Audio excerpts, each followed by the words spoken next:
இசைஞானி அவஸ்தைப்படுறாரு. பெரிய ஆளுன்னா வந்தாரு, கதையை கேட்டாரு. இந்த பொண்ணுக்கு தங்க மனசு கதை சொன்னாங்க. அது ஒரு கன்னடத்தில் ஒருத்தன் எழுதிக்கிட்டு இருக்கான் ஒரு வாரமா அந்த டியூனுக்கு. அது ஆக்சுவலாக இளையராஜா வெங்கடேஷ், டி.கே. வெங்கடேஷ் கேட்டாரு. அவன் இளையராஜா அவர்கள் சொல்கிறத சொல்கிறேன். சிகரெட்டை பிடிச்சாரு.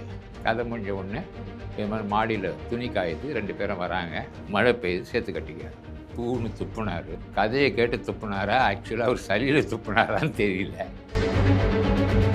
இசைஞானி இளையராஜாவுடைய வர்ணனை சொல்கிறேன், இது நினைவுக்காக. எப்போவுமே 7 மணிக்கு வரமாட்டார், 10 மணிக்கு தான் வருவார். 3 பாட்டு. ஆனால் ஒரு ரீகார்டிங் வச்சுருக்கேன்னா வர முடியுமானார். 7 மணிக்கு வந்துட்டார், ஸ்டுடியோக்கே வரமாட்டார். முதல் பாட்டு ஒன்று எழுதினார், 2வது பாட்டு எழுதினார். அடுத்து பாலுமேந்திரா வந்து சொன்னோம், கண்ணே கலைமான் படிக்கட்டில் இறங்கினார். இசை இளையராஜா கொடுத்து வச்சவன். இதுதான் சினிமாக்கு எழுதுற கடைசி பாட்டு. ஆண்டவனை இதைத்தான் கேட்கிறேன். அவருடைய கருத்துக்களை வாங்கவே முடியாது, எங்கேருந்து வருதுன்னே தெரியாது. சின்ன இன்சிடென்ட், அது எல்லாமே வந்த இன்சிடென்ட் தான் சொல்ல முடியும். நம்ம பெரிய இயக்குனர் டி.ஆர். ராமண்ணாவுடைய படம் பெரிய எடுத்துப்பேன். அந்த படத்தில் ஒரு பாட்டு, எம்எஸ்வி சார் நைட்டெல்லாம் ஒர்க் பண்ணிவிட்டு தூங்க போயிட்டார். அவர் கரெக்டாக டைரக்டர் ரூமுக்கு வந்து ஃபோன் போடுறாங்க, எடுக்கவே மாட்டேன். என்னன்னா தூங்குறாரு. உடனே அவனுக்கு என்ன தூங்கி விட்டான், அகப்பட்டவன் நான் அல்லவான்னு எழுதி போட்டு போயிட்டார். தூங்கி விட்டான் அகப்பட்டவன் நான் அல்லவா. நடிகர் தரகன் சொன்னாராம், பசி எடுக்கான் மலையாளத்தம்மே பசிக்குது, இரு கணேசன் வரட்டணும். அவர் நாடகத்திலேருந்து வருவார். 2 பேருக்கு சமைஞ்சி போட்டாங்க. 2 பேரும் இவர் சிலையை அவர் திறந்து வச்சார், அவர் சிலையை இவர் திறந்து வச்சார். நிறைய ஒற்றுமைகள் உண்டு. ஆனால் ஒரு வார்த்தையை மக்கள் திறமை சொல்லுங்க, இந்த பாழா போன கட்சி தான் எங்களை பிடிச்சது அப்படின்னு சொல்லிட்டு 2 பேருமே வெறும் அண்ணன் தம்பி.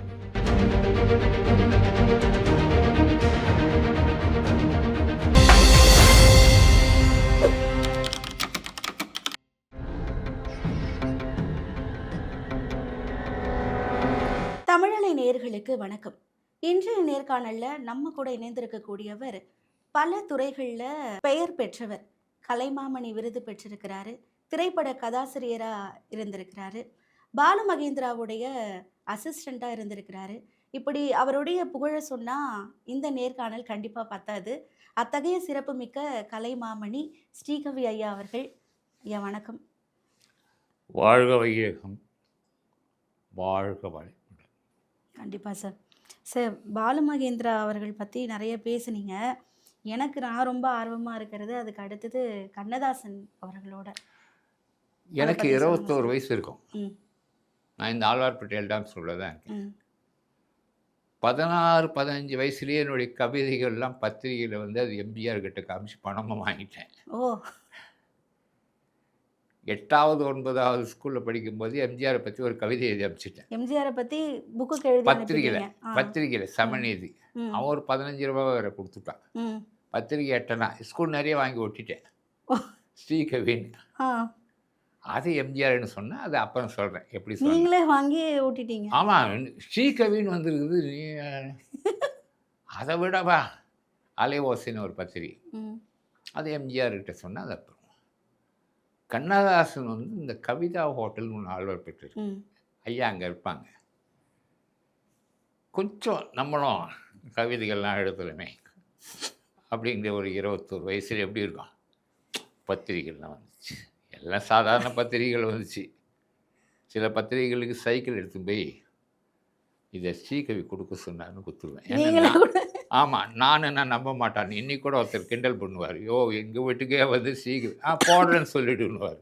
போட்டுருவாங்க. நானான்னு சொன்னால் போடுவாங்களான்னு தெரியாது. நான் சைக்கிள் எடுத்துகிட்டு போனால் அவர் உட்காந்துருப்பார், இப்படி தான் உட்காந்துருப்பார். என்னவா, என்ன விஷயம்? சும்மா போய் அவரை அங்கே ஒரு மேனேஜர் நடராஜன் கவிஞர் ரொம்ப நேரமாக உட்காந்துருக்கார், ஒரே இடத்துல உட்காந்துருப்பார். எதிர்க்க வந்து நிற்கிறவன் தெரியாது. ஓ ஓகே, என்ன விஷயம்னா சும்மா பழைய பாடல்களை சொல்லி அவருக்கு நான் பெருமை பண்ணிக்கிறது. காதார் குழையாட பைம்புண் கண்ணலாட கோதை குழலாட குற்றம் சிலம்பாட கட்டோடு கோழாடு வரியா. அன்று அவனுடைய நாமம் கேட்டான், அடுத்து அவளுடைய பேரை கேட்டான், அன்றொரு நாள் அவனுக்கு வரியா.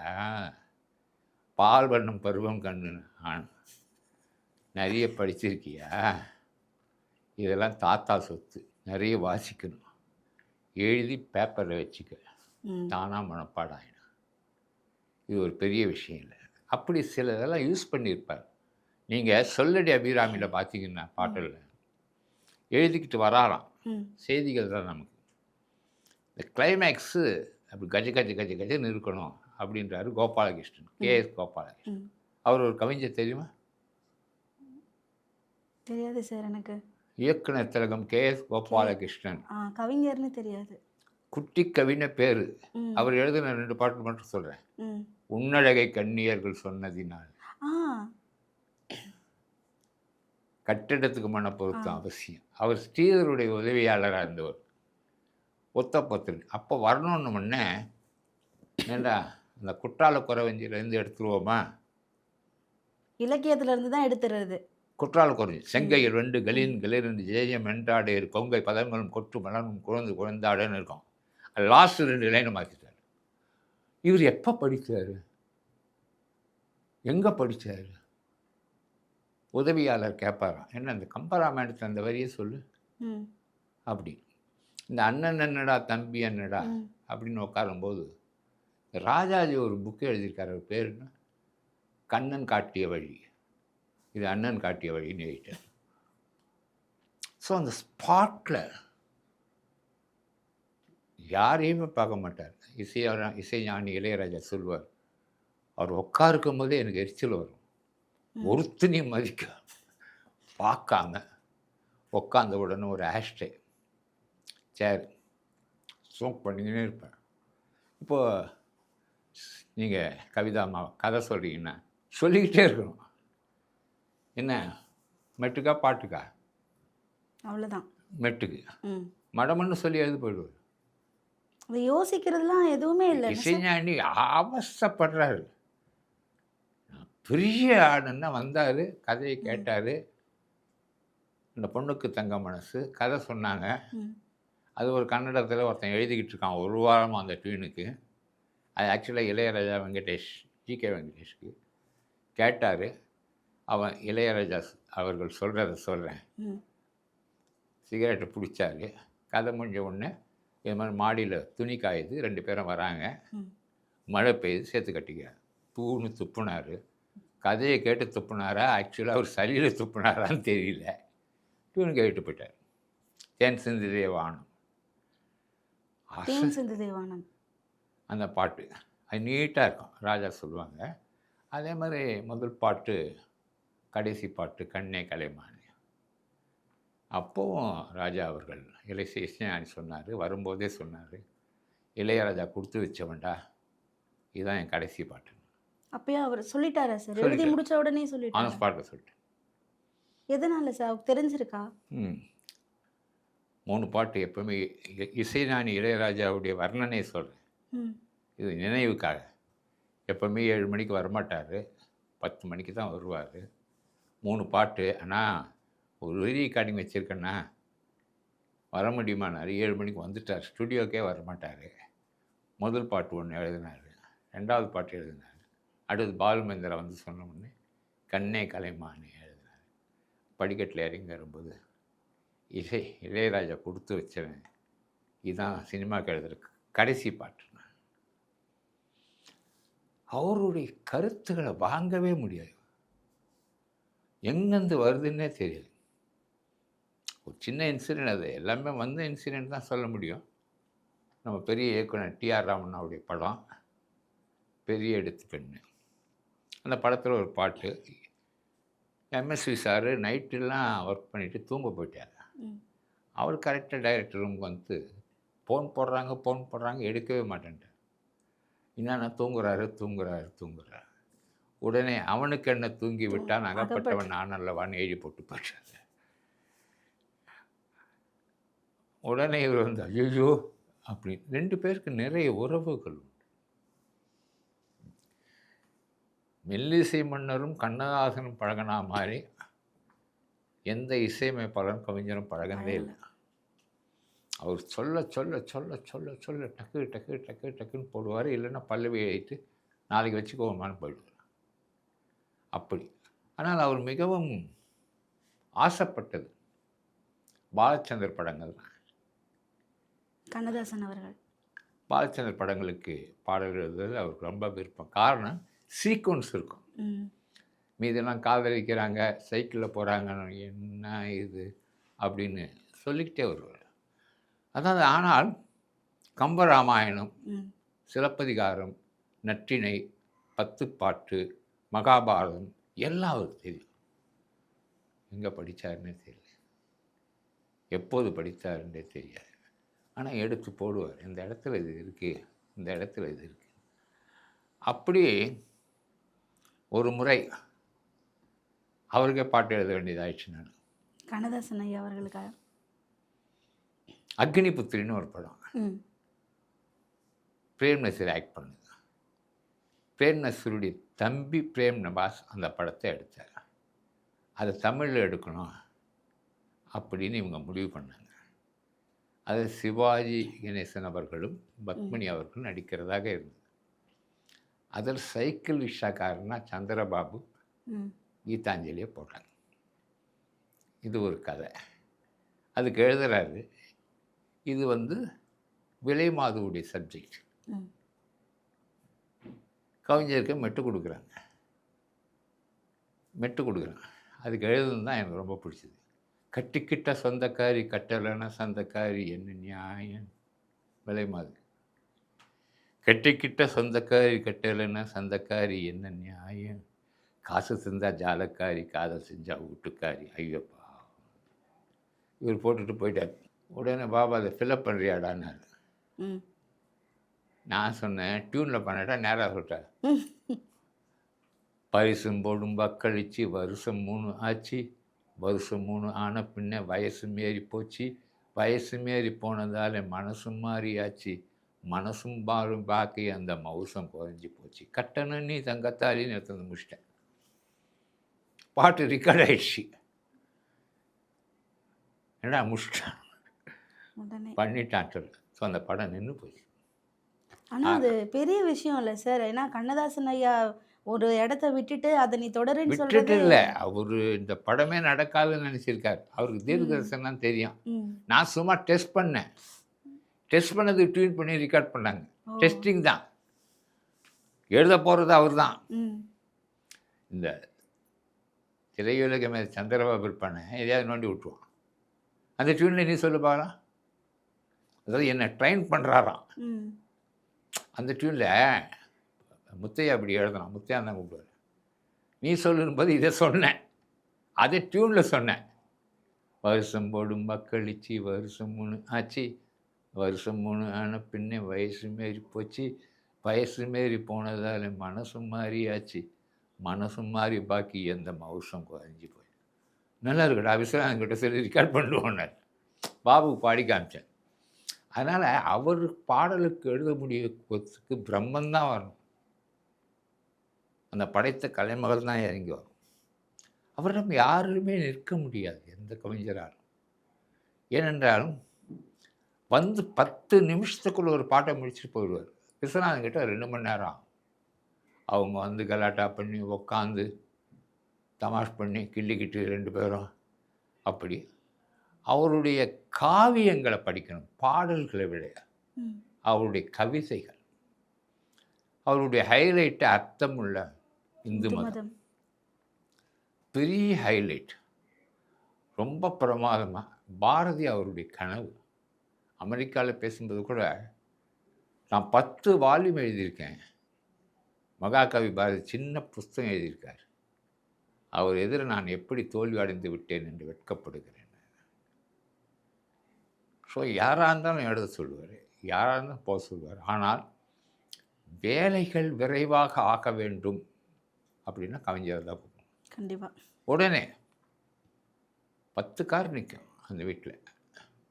நான் அந்த வீட்டுக்கு போயிருக்கிறேன். என்னை உள்ளே கூப்பிட்டு போய் கட்டில் உட்கார வச்சு பேசுவார். சாயந்தரத்தில் என்ன இளங்கவி ஏதாவது பண்ணியிருக்கியான்னு. ஏன் பண்ணு. கண்ணதாசன் ஒரு புஸ்தகம் வந்துங்க, ம். ஒரு ஆர்டிகல் கொடுத்த பிரிண்ட் ஆகிடுச்சு. கூப்பிட்டு திட்டினார்.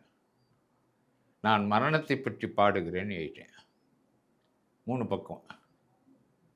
கவிதை நன்றாக இருக்கிறது, இனிமேல் நீ எழுதக்கூடாது. எதுக்காக சார்? அபசகனமான வார்த்தை.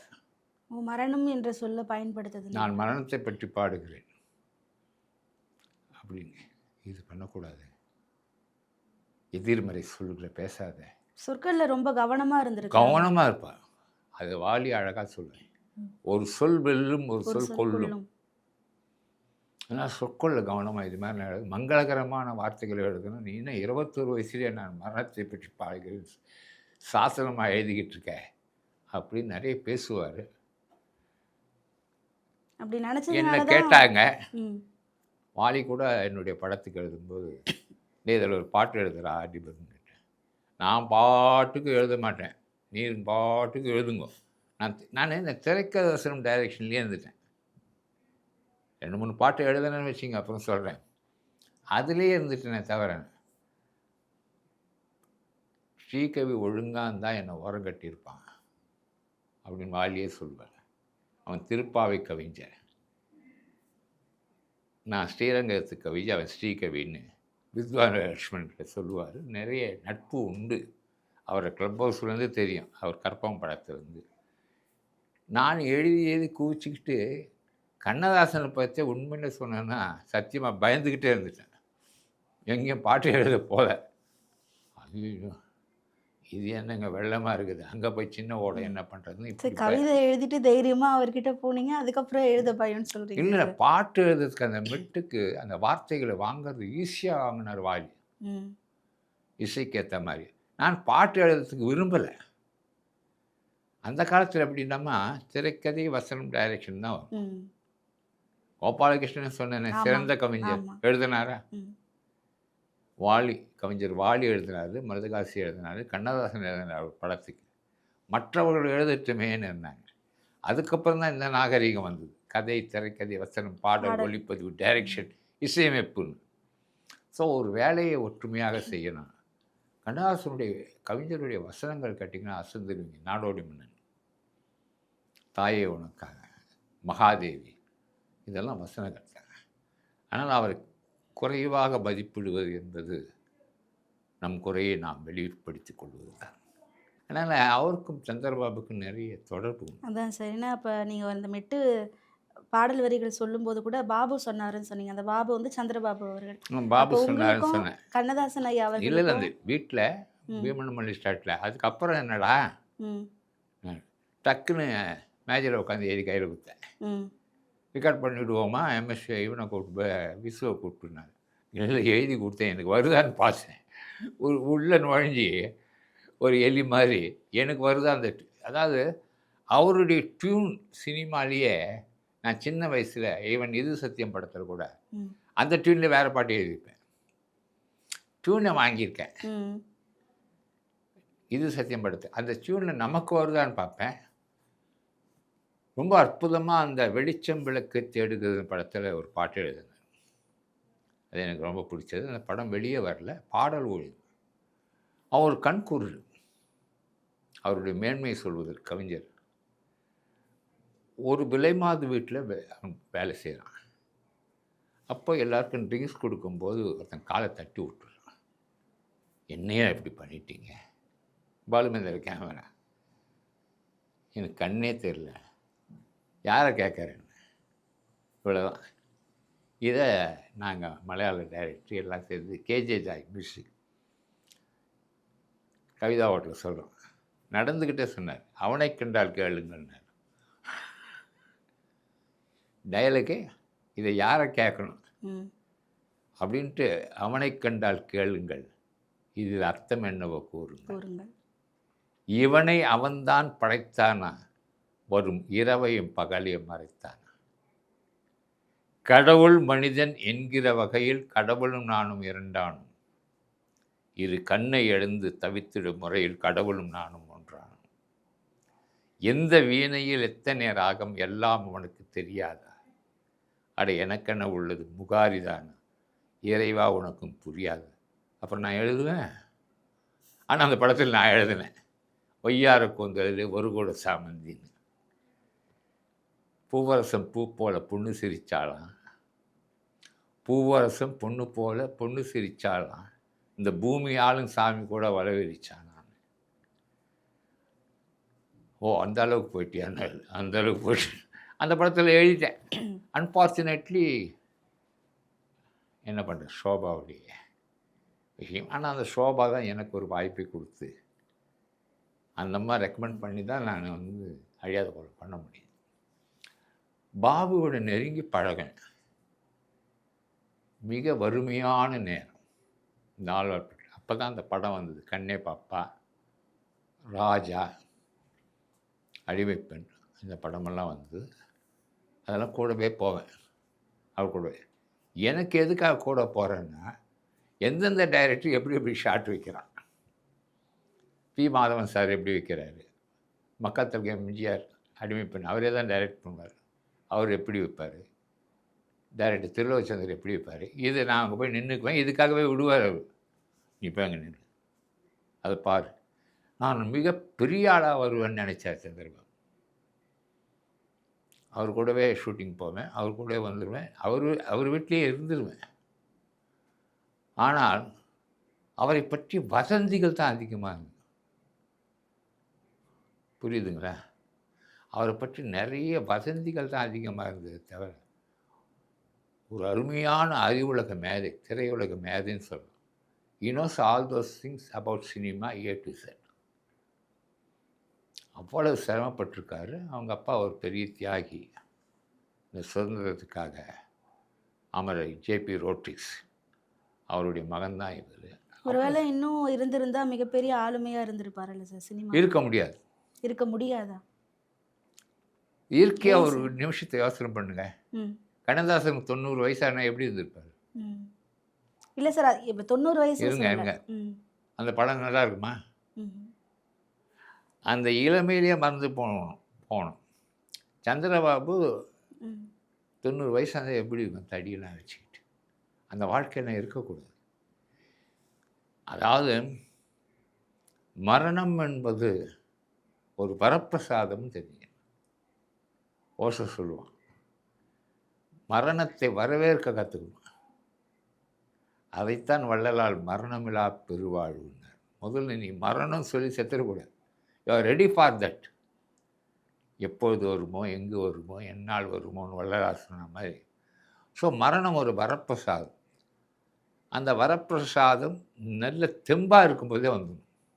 அதான் நீங்கள் 21 வயசுலேயே மரணம் பற்றி எழுதியிருக்கீங்க சார். 3 நான் மரணம் பற்றி நிறைய படிச்சிருக்கேன். ஜேகே கூட எழுதியிருக்காரு, ம். இறைவனை இறந்து விட்டான் நான் ஒரு புக்கு. ஜேகேன்னு தெரியும் உங்களுக்கு, ஜே கிருஷ்ணமூர்த்தி. நான் கேட்டேன், அப்போ இறைவன் என்று ஒருவன் இருந்தானா இல்லையான்னு. இப்பொழுது கவிதாவிடம் ஒரு பேனா இருக்கிறது, பேனா இருக்கிறது, கவிதா இருந்தாங்களா இல்லையா? கடவுள் இறந்து விட்டார், கடவுள்னு ஒன்று இருக்கான். கற்பூரம் வாங்கி வந்தேன் சரி, கற்பூரம்னு ஒன்று இருந்தது. இது கடவுள் மறுப்பு கொள்கை, அந்த இடத்துக்கு போகாதீங்க. நான் இப்போ கடவுள் இல்லைன்னு ஒரு புக்கை எழுதிங்க, பெரிய விஷயமா. ஸோ தத்துவங்கள் பிறருக்கு இருந்ததே தவிர அப்படிப்பட்ட திரையுலக மேதை ஜேபி சந்திரபாபு. அவர் எடுத்த படம் தட்டுங்கள் திறக்கப்படும். இன்றைக்கி நீங்கள் பார்க்கலாம் அந்த படத்தை. அதனுடைய கிளைமேக்ஸ் வேண்டத்தகாதவர்களால் எரிக்கப்பட்டது. அது கிளைமேக்ஸ் இல்லாமல் அந்த படம் ரிலீஸ் ஆச்சு. It is failure. அப்போது ஒரு திரைப்பட இதழில் என் ரத்தம் என் உழைப்பு பாழ்னு எழுதினேன். நான் ஒரு நிறைய கிளறி விட்டு மற்றவர்கள் நிருபருக்கு பதில் நான் கேள்வி கேட்டு அவங்களுக்கு அனுப்பிச்சிடுவேன். அவனை கேட்க சொல்லுவேன். சும்மா ஒரு கேள்வி தமாஷா சொல்கிறேன், உங்களுக்கு தெரிந்த தொழில்னு செல்ஃப் ஷேவிங்னார். அவ்வளோதான். இப்படி நீ கேள்ற அவங்க எழுதிக்கிட்டேன். சந்திரபாபு என்ன விஷயம், நம்ம அஷ்டாவதனி அவர், அதே மாதிரி மதிப்புக்குரிய பானுமதி அவர்கள் 8 விஷயத்தை பேசுவாங்க. 8 விஷயம் தெரியும் அவங்களுக்கு. அதனால் தன்னை மீறிய ஒரு நம்பிக்கை வந்துடும் வெளியே. அதை அகந்தையாக எடுத்துக்கொண்டது இந்த உலகம். இல்லைன்னா வெரி நைஸ் மேன். ஒரு இயல்பாக இருக்கிறத தன்னை மீறி எடுத்துக்கிறாங்க. அவன் தன்னை மீறி எடுத்துக்குவாங்க. அவர் இது மாதிரினா அம்மா கூட, பானுமதி அம்மா கூட. அது ரொம்ப கர்விசாரம். கர்வியே கிடையாது. தான் பிடித்ததை வெளிப்படையாக சொல்பவர்கள் அகந்தை இல்ல. தனக்கு பிடிக்கலன்னு சொல்லுவாங்க. எனக்கு இது பிடிக்கல. அன்னை படத்துல நெறைய இன்சிடென்ட் இருக்கு. அந்த மாரி மாத்துனதெல்லாம், ராகத்தெல்லாம். கம்போஸ் பண்ணும்போது வந்து உட்காருவாங்க. ஏன்னா, அந்த அம்மாவே இசையமைப்பாளர். இவங்க 2 பேர வச்சு நான் படம் எப்படி முடிக்க போறேன்னு நெனச்ச படம் அன்னை. சந்திரபாபு, பானுமதி. என்ன ஆகும்? செட்டு. மணமகன் தேவைன்ற ஒரு படத்திலேயே சந்திரபாபு நடிச்சிருக்காரு. அதனால நெகட்டிவ், பாசிட்டிவ் 2ம் சேர்ந்தா கிக் ஆயிடும். 2ம் அப்படி ஒரு ஒற்றுமை இருந்தது. அவர பத்தி நெறைய சொல்லலாம் இன்னொன்னு. ஏனென்றால், இப்ப இருக்கிற நெலைமையில இவர்களை பற்றி சொல்வதை விட, ம். இந்த திரையுலகமோ அல்லது ஆன்மீக உலகமோ, பின்னால் என்ன ஆகப் போகிறது, இப்போது என்ன ஆகிக்கொண்டிருக்கிறதுன்னு பேசுறது தான் நல்லது. ஏன்னா, பத்திரிகையில நெறைய செய்திகள் வந்துச்சு.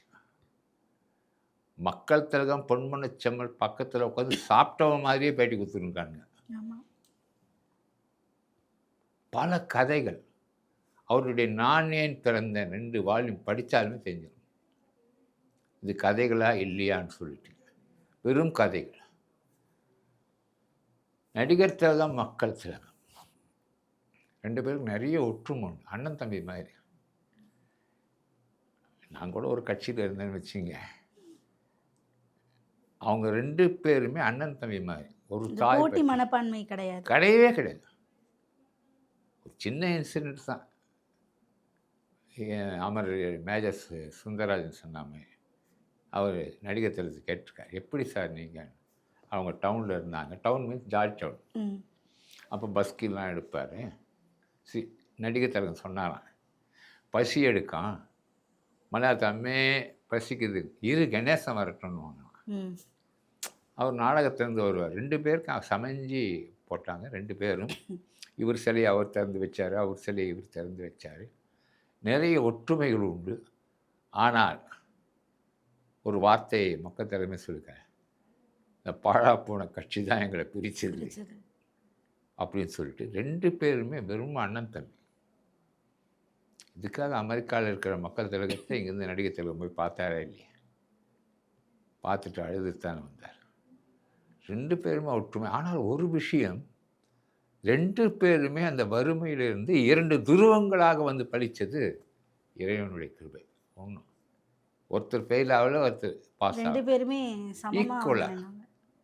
அந்த அளவுக்கு அவர் இருந்தது. ஆனால் மக்கள் திலகம் பொன்மனச் செம்மலுடைய நான் ஏன் பிறந்தேன், அது ஆனந்தோட தொடராக வந்தது.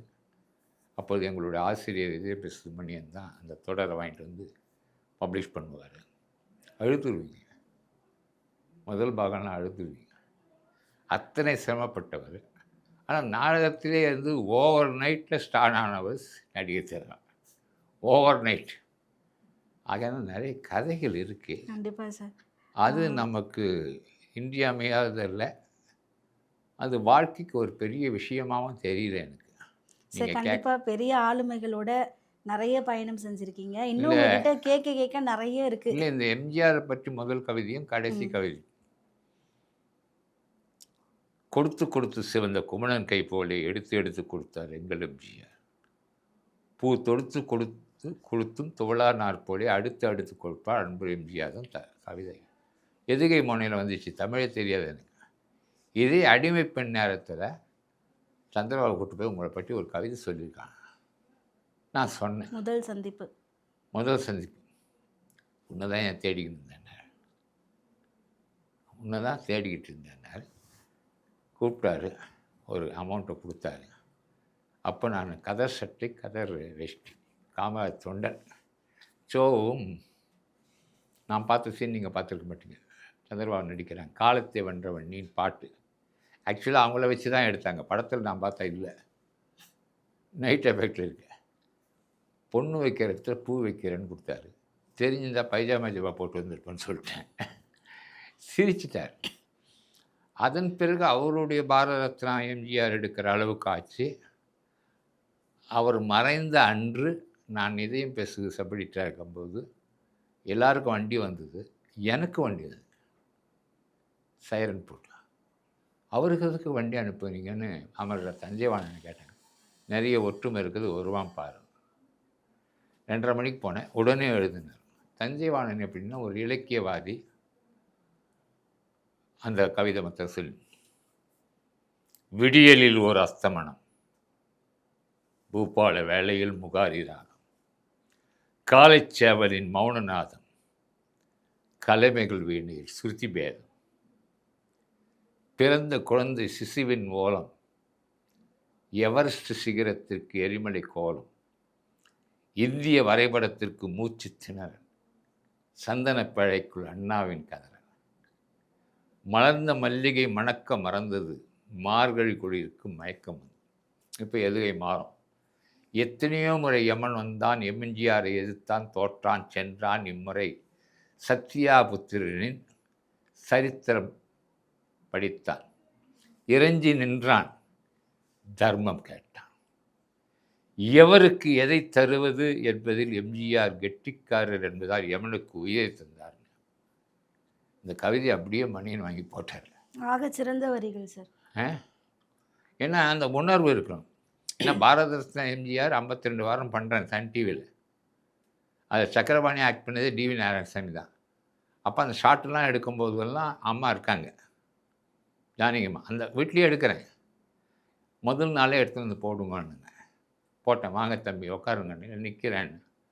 இப்படி வச்சுங்க, இந்த கைகட்டி இப்படி வச்சுங்க. சின்னவருக்கு சிங்கப்பூரில் இருக்கான், அப்படிலாம் கொடுத்து கோட்டு, பேண்ட்டு, ஷர்ட்டு, கிளாஸு எல்லாம் கொடுத்தோங்க. எம்ஜிஆர் மேலே ஒருத்தர் குரூப் போடுவார், கோவை பால்.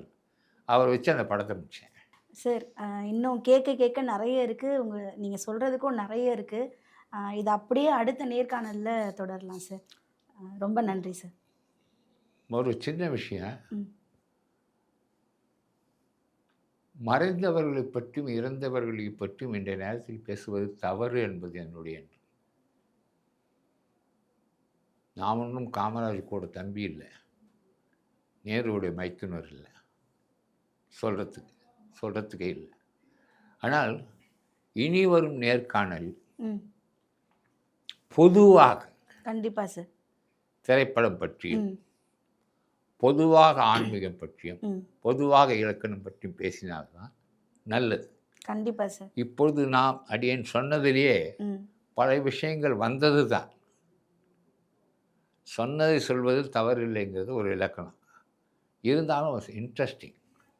ஆனால் இனி வரும் காலத்தில் என்ன பயனுள்ளதாக ஒரு திரைப்படம்னு எடுத்துங்க. கண்டிப்பாக திரைப்பட வரிசையில் அதை சொல்லிட்டு போனேன். ஜென்ரலாக இருக்கும். ஒரு ஆங்கில படங்களோ அல்லது பிரெஞ்சு படங்களோ, ஒரு இந்தியன் படங்களோ, ஒரு சத்யஜித் ரேவோ அல்லது டேவிட் லீனோ, அப்படி சொல்லலாம். கண்டிப்பாக சார். நன்றி சார்.